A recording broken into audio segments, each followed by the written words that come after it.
اعوذ باللہ من الشیطان الرجیم، بسم اللہ الرحمن الرحیم۔ محترم ناظرین، السلام علیکم ورحمۃ اللہ وبرکاتہ۔ آج ہم سورۃ آل عمران آیت نمبر 20 سے لے کر آیت نمبر 41 تک تلاوت کریں گے۔ تلاوت سماعت فرمائیں۔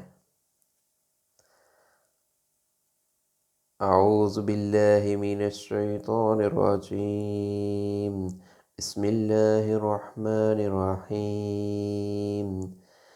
ان الذين يكفرون بآيات الله ويقتلون النبيين بغير حق ويقتلون الذين يأمرون بالقسط من الناس فبشرهم بعذاب عليم۔ أولئك الذين حبطت أعمالهم في الدنيا والآخرة وما لهم من ناصرين۔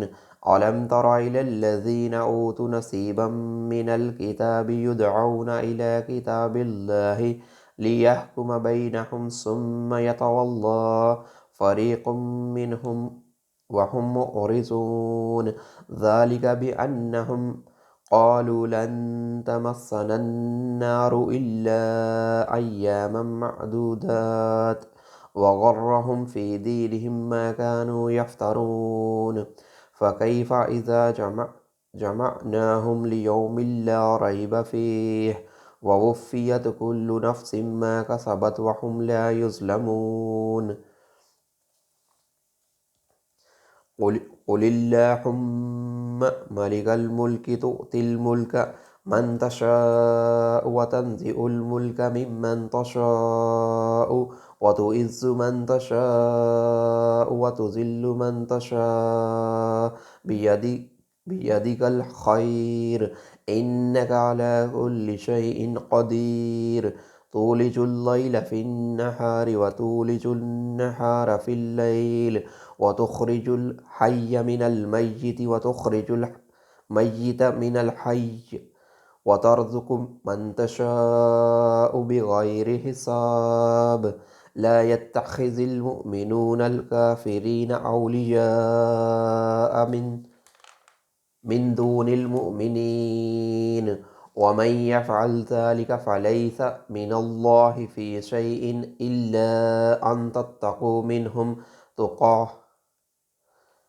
ويحذركم الله نفسه وإلى الله المصير۔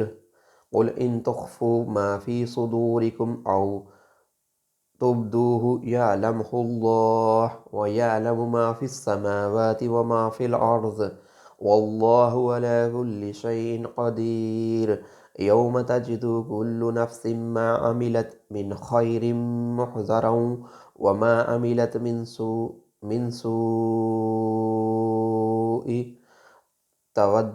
تود لو أن بينها وبينه أمدا بعيد، ويحذركم الله نفسه والله رؤوف بالعباد۔ قل إن كنتم تحبون الله فاتبعوني يحببكم الله ويغفر لكم ذنوبكم والله غفور رحيم۔ قل أطيعوا الله والرسول فإن تولوا فإن الله لا يحب الكافرين، إن الله اصطفى آدم ونوحا وآل إبراهيم وآل عمران على العالمين ذرية بعضها من بعض والله سميع عليم۔ إذ قالت امرأة عمران ربي إني نذرت لك ما في بطني محررا فتقبل مني إنك أنت السميع العليم، فلما وضعتها قالت ربي إني وضعتها أنثى والله أعلم بما وضعت وليس الذكر كالأنثى وإني سميتها مريم وإني أعيذها بك وذريتها من الشيطان الرجيم، فتقبلها ربها بقبول حسن وعنبتها نباتا حسنا وكفلها زكريا كلما دخل عليها زكريا المحراب وجد عندها رزقا قال يا مريم أنى لك هذا قالت هو من عند الله إن الله يرزق من يشاء بغير حساب هنالك دعا زكريا ربه قال رب هب لي من لدنك ذرية طيبة إنك سميع الدعاء فنادته الملائكة وهو قائم يصلي في المحراب أن الله يبشرك بيحيى مصدقا بكلمة من الله وسيدا وحصورا ونبيا من الصالحين قال ربي أنى يكون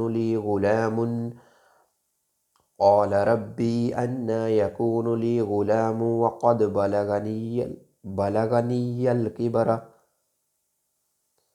بلغني الكبر وامرأتي آخر قال كذلك الله يفعل ما يشاء قال رب اجعل لي آية قال آياتك ألا تكلم الناس 3 أيام إلا رمزا واذكر ربك كثيرا وسبح بالعشي والإبكار صدق اللہ العظیم۔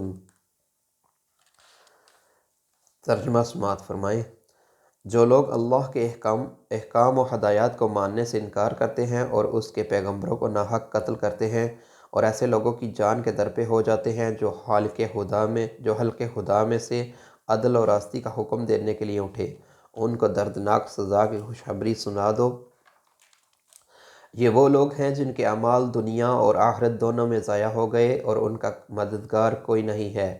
تم نے دیکھا نہیں کہ جن لوگوں کو کتاب کے علم میں سے کچھ حصہ ملا ہے تو ان کا حال کیا ہے؟ انہیں جب کتاب الہی کی طرف بلایا جاتا ہے تاکہ وہ ان کے درمیان فیصلہ کرے تو ان میں سے ایک فریق اس سے پہلو تہی کرتا ہے اور اس فیصلے کی طرف آنے سے منہ پھیر جاتا ہے۔ ان کا یہ طرز عمل اس وجہ سے ہے کہ وہ کہتے ہیں آتش دوزخ تو ہمیں مس تک نہ کرے گی، اگر دوزخ کی سزا ہم کو ملے گی بھی تو بس چند روز۔ ان کے خود ساختہ عقیدوں نے ان کا اپنے دین کے معاملے میں بڑی غلط فہمیوں میں ڈال رکھا ہے۔ مگر کیا بنے گی ان پر جب ہم انہیں اس روز جمع کریں گے جس کا آنا یقینی ہے۔ اس روز ہر شخص کو اس کی کمائی کا بدلہ پورا دے دیا جائے گا اور کسی پر ظلم نہ ہوگا۔ کہو خدایا ملک کے مالک، تو جسے چاہے حکومت دے اور جس سے چاہے چھین لے، جسے چاہے عزت بخشے اور جس کو چاہے ذلیل کر دے، بھلائی تیرے اختیار میں ہے، بے شک تو ہر چیز پر قادر ہے۔ رات کو دن میں پروتا ہوا لے آتا ہے اور دن کو رات میں، بے جان میں سے جاندار کو نکالتا ہے اور جاندار میں سے بے جان کو، اور جسے چاہتا ہے بے حساب رزق دیتا ہے۔ مومنین اہل ایمان کو چھوڑ کر کافروں کا اپنا رفیق اور یار مددگار ہرگز نہ بنائیں۔ جو ایسا کرے گا اس کا اللہ سے کوئی تعلق نہیں۔ ہاں یہ معاف ہے کہ تم ان کے ظلم سے بچنے کے لیے بظاہر ایسا طرز عمل اختیار کر جاؤ، مگر اللہ تمہیں اپنے آپ سے ڈراتا ہے اور تمہیں اسی کی طرف پلٹ کر جانا ہے۔ اے نبی صلی اللہ علیہ وآلہ وسلم، لوگوں کو خبردار کر دو کہ تمہارے دلوں میں جو کچھ ہے اسے ہاں تم چھپاؤ یا ظاہر کرو، اللہ بہرحال اسے جانتا ہے۔ زمین و آسمان کی کوئی چیز اس کے علم سے باہر نہیں ہے اور اس کا اقتدار ہر چیز پر حاوی ہے۔ وہ دن آنے والا ہے جب ہر نفس اپنے کیے کا پھل ضرور پائے گا، ہاں اس نے بھلائی کی ہو یا برائی۔ اس روز آدمی یہ تمنا کرے گا کہ کاش ابھی یہ دن اس سے بہت دور ہوتا۔ اللہ تمہیں اپنے آپ سے ڈراتا ہے اور وہ اپنے بندوں کا نہایت خیرخواہ ہے۔ اے نبی صلی اللہ علیہ وآلہ وسلم، لوگوں سے کہہ دو کہ اگر تم حقیقت میں اللہ سے محبت رکھتے ہو تو میری پیروی اختیار کرو، اللہ تم سے محبت کرے گا اور تمہاری خطاؤں سے درگزر فرمائے گا، وہ بڑا معاف کرنے والا اور رحیم ہے۔ ان سے کہو کہ اللہ اور رسول صلی اللہ علیہ وآلہ وسلم کی اطاعت قبول کرو، پھر اگر وہ تمہاری یہ دعوت قبول نہ کرے تو یقیناً یہ ممکن نہیں ہے کہ اللہ ایسے لوگوں سے محبت کرے جو اس کی اور اس کے رسول کی اطاعت سے انکار کرتے ہوں۔ اللہ تعالیٰ نے آدم علیہ السلام اور نوح علیہ السلام اور آل ابراہیم علیہ السلام اور آل عمران کو تمام دنیا والوں پر ترجیح دے کر اپنی رسالت کے لیے منتخب کیا تھا۔ یہ ایک سلسلے کے لوگ تھے جو ایک دوسرے کی نسل سے پیدا ہوئے تھے۔ اللہ سب کچھ سنتا اور جانتا ہے۔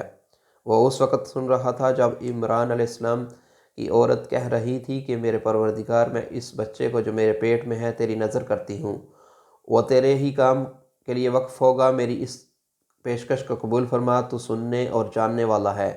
پھر جب وہ بچی اس کے ہاں پیدا ہوئی تو اس نے کہا، مالک میرے ہاں تو لڑکی پیدا ہو گئی ہے، حالانکہ جو کچھ اس نے جنا تھا اللہ کو اس کی خبر تھی، اور لڑکا لڑکی کی طرح نہیں ہوتا۔ خیر میں نے اس کا نام مریم رکھ دیا، اور میں اسے اور اس کی آئندہ نسل کو شیطان مردود کے فتنے سے تیری پناہ میں دیتی ہوں۔ آخر کار اس کے رب نے اس لڑکی کو بخوشی قبول فرما لیا، اسے بڑی اچھی لڑکی بنا کر اٹھایا اور زکریا علیہ السلام کو اس کا سرپرست بنا دیا۔ زکریا علیہ السلام جب کبھی اس کے پاس محراب میں جاتے تو اس کے پاس کچھ نہ کچھ کھانے پینے کا سامان پاتے۔ پوچھتے، مریم یہ تیرے پاس کہاں سے آیا؟ وہ جواب دیتی، اللہ کے پاس سے آیا ہے، اللہ جسے چاہتا ہے بے حساب رزق دیتا ہے۔ یہ حال دیکھ کر زکریا علیہ السلام نے اپنے رب کو پکارا، پروردگار اپنی قدرت سے مجھے نیک اولاد عطا کر، تو ہی دعا سننے والا ہے۔ جواب میں فرشتوں نے آواز دی جبکہ وہ محراب میں کھڑا نماز پڑھ رہا تھا کہ اللہ تجھے یحییٰ کی خوشخبری دیتا ہے، وہ اللہ کی طرف سے ایک فرمان کی تصدیق کرنے والا بن کر آئے گا، اس میں سرداری اور بزرگی کی شان ہوگی، کمال درجہ کا ضابطہ ہوگا، نبوت سے سرفراز ہوگا اور صالحین میں شمار کیا جائے گا۔ زکریا علیہ السلام نے کہا، پروردگار بھلا میرے ہاں لڑکا کہاں سے ہوگا؟ میں تو بہت بوڑھا ہو چکا ہوں اور میری بیوی بانجھ ہے۔ جواب ملا، ایسا ہی ہوگا، اللہ جو چاہتا ہے کرتا ہے۔ عرض کیا، مالک پھر کوئی نشانی میرے لیے مقرر فرما دے۔ کہا، نشانی یہ ہے کہ تم 3 دن تک لوگوں سے اشارہ کے سوا کوئی بات چیت نہ کرو گے یا نہ کر سکو گے۔ اس دوران میں اپنے رب کو بہت یاد کرنا اور صبح شام اس کی تسبیح کرتے رہنا۔ صدق اللہ العظیم۔ اللہ تعالیٰ سے دعا ہے کہ جو کلام مجید پڑھا اللہ تعالیٰ اس کے اوپر عمل کرنے کی توفیق عطا فرمائے، اور بحیثیت انسان ہونے کے جو غلطی سرزد ہوگی ہو تو اللہ تعالیٰ ہمارے دلوں کے اندر سے ہی دور فرما دے۔ اللہم صلی علی محمد وعلی آل محمد کما صلیت علی ابراہیم وعلی آل ابراہیم انکا حمید مجید۔ اللہم بارک علی محمد وعلی آل محمد کما بارکت علی ابراہیم وعلی آل ابراہیم انکا حمید مجید۔